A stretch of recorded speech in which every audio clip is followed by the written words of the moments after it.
MLA Malreddy Ram Reddy చొరవతో గడ్డి Annaram trade association కష్టాలు తీరాయి. గత ప్రభుత్వం దిల్సుఖ్ నగర్ మెట్రో స్టేషన్ వద్ద బ్యారికేడ్లు ఏర్పాటు చేయడంతో తమ వ్యాపారాలు భారీగా దెబ్బతిన్నాయన్నారు గడ్డి అన్నారం ట్రేడ్ అసోసియేషన్ సభ్యులు. తమ బాధలను అర్థం చేసుకుని సమస్యను పరిష్కరించిన ముఖ్యమంత్రి రేవంత్ రెడ్డికి, ఎమ్మెల్యే మల్రెడ్డి రామ్రెడ్డికి కృతజ్ఞతలు తెలిపారు. రోడ్కి మల్రెడ్డి రామ్రెడ్డి మార్గా నామకరణం చేశామని గడ్డి అన్నారం ట్రేడ్ అసోసియేషన్ సభ్యులు తెలిపారు.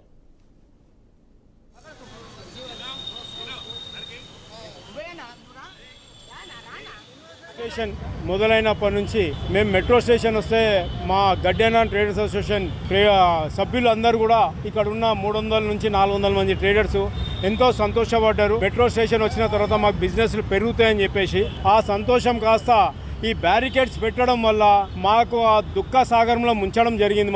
మేము ఆ రోజు ఎంతో అబ్జెక్షన్ చేసినా కూడా మెట్రో స్టేషన్ కింద మేము రోడ్డు ఇవ్వము అని చెప్పేసి కారాఖండిగా చెప్తే మేము అప్పుడు మన రేవంత్ రెడ్డి గారు ఇక్కడ ఎంపీగా ఉండే వారికి రిప్రజెంటేషన్ ఇచ్చాము, ఎమ్మెల్యే గారికి రిప్రజెంటేషన్ ఇచ్చాము, ప్రభుత్వ అధికారులకు, మెట్రో ఎండీకి ఎన్నోసార్లు రిప్రజెంటేషన్ మా గడ్డి అన్నారం ట్రేడర్స్ అసోసియేషన్ తరఫు నుంచి ఎన్నో ఇచ్చినా కూడా గడ్డి అన్నారం ట్రేడర్స్ అసోసియేషన్ సమస్యలు గత 4 సంవత్సరాల నుంచి చాలా ఇబ్బందులు పడి దాదాపు 300-400 షాపులు 1000-1200 మంది జీవనోపాధి కోల్పోయే పరిస్థితి ఈ 4 సంవత్సరాల నుంచి ఏర్పడ్డది.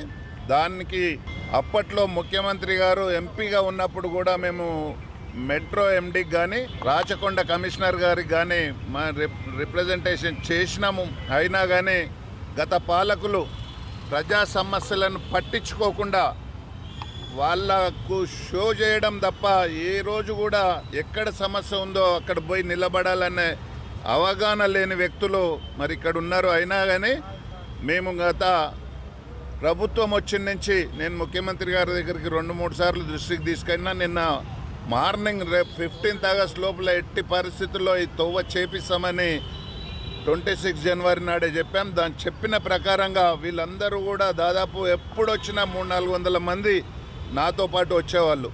కానీ నిన్న ముఖ్యమంత్రి గారు ఎంబడే మెట్రో ఎండీ గారికి అదేవిధంగా రాచకొండ కమిషనర్ గారికి చెప్పి ఇది తక్షణమే మరి 1000-1200 మందికి జీవనోపాధి కోల్పోతుంటే మనం చేయాల్సిన బాధ్యత ఉందని గడ్డి అన్నారం